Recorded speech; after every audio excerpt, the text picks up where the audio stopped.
প্রথম ম্যাচেই বড় ধাক্কা।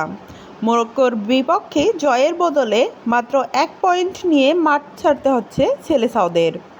প্রশ্ন হচ্ছে, এটা কি শুধু একটি ড্র নাকি ব্রাজিলের বড় দুর্বলতার প্রকাশ হয়ে গেল? আজকের বিশ্লেষণে জানব কেন মরক্কোর ম্যাচে ব্রাজিল প্রত্যাশা পূরণ করতে পারেনি।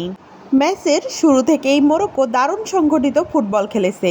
21 মিনিটে ইসমাইল সাইবারির গোলে এগিয়ে যায় আফ্রিকার দলটি। মাত্র 32 মিনিটে দুর্দান্ত এক গোল করে ব্রাজিলকে সমতায় ফেরান ভিনিসিয়াস জুনিয়র। শেষ পর্যন্ত ম্যাচ 1-1 ড্র হয়ে যায়। ব্রাজিলের আক্রমণে সবচেয়ে বিপজ্জনক খেলোয়াড় ছিলেন ভিনিসিয়াস। দলের খেলা যখন ছন্দহীন তখন ব্যক্তিগত দক্ষতায় গোল করে দলকে বাঁচিয়েছেন। বড় টুর্নামেন্টে এমন খেলোয়াড়ই পার্থক্য করে দেয়। প্রথমার্ধের তুলনায় দ্বিতীয়ার্ধে ব্রাজিল অনেক বেশি নিয়ন্ত্রিত ফুটবল খেলেছে।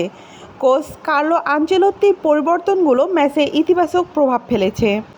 পিছিয়ে পড়েও ম্যাচে ফেরা অনেক দল গোল খাওয়ার পর ভেঙে পড়ে, কিন্তু ব্রাজিল চাপ সামলে সমতায় ফিরেছে, যা মানসিক শক্তির প্রমাণ।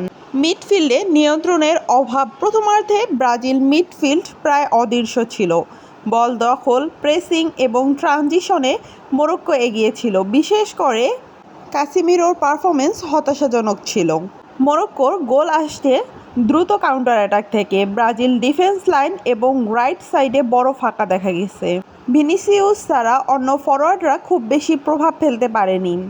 রাফিনিয়া পুরো ম্যাচে অনেকটাই নিষ্প্রভ ছিল। মরক্কো পুরো ম্যাচে কম্প্যাক্ট ডিফেন্স বজায় রেখেছে। ব্রাজিলকে খুব কম পরিষ্কার সুযোগ দিয়েছে। ব্রাহিম দিয়াস এবং সাইবারির সমন্বয়ে ব্রাজিলের ডিফেন্সকে বারবার সমস্যায় ফেলেছে। প্রথম গোলটিও এসেছে এমন আক্রমণ থেকেই। গোলরক্ষক ইয়াসিন বনু গুরুত্বপূর্ণ কয়েকটি সেভ করে মরক্কোকে ম্যাচে টিকিয়ে রেখেছে। গোল করার পর কিছু সময়ে ডিফেন্সের মনোযোগ কমে যায়, যার সুযোগ নিয়ে ভিনিসিয়াস গোল করেন। প্রথমার্ধে আরও কিছু ভালো সুযোগ তৈরি করেছিল মরক্কো, সেগুলো কাজে লাগাতে পারলে ম্যাচ জিততেও পারত। ম্যাচের টার্নিং পয়েন্ট ভিনিসিয়াস জুনিয়রের সমতাসূচক গোল। গোলটি না হলে ব্রাজিল অন্য ম্যাচে ফেরা অনেক কঠিন হয়ে যেত। আমার মূল্যায়ন, ব্রাজিলের জন্য এটি সতর্কবার্তা। বিশ্বকাপ জিততে হলে মিডফিল্ডের ভারসাম্য, ডিফেন্স সংগঠন এবং আক্রমণের বৈচিত্র্য বাড়াতে হবে। অন্যদিকে মরক্কো প্রমাণ করেছে তারা 2022 সালের সেমিফাইনালিস্ট হওয়া কাকতালীয় ছিল না।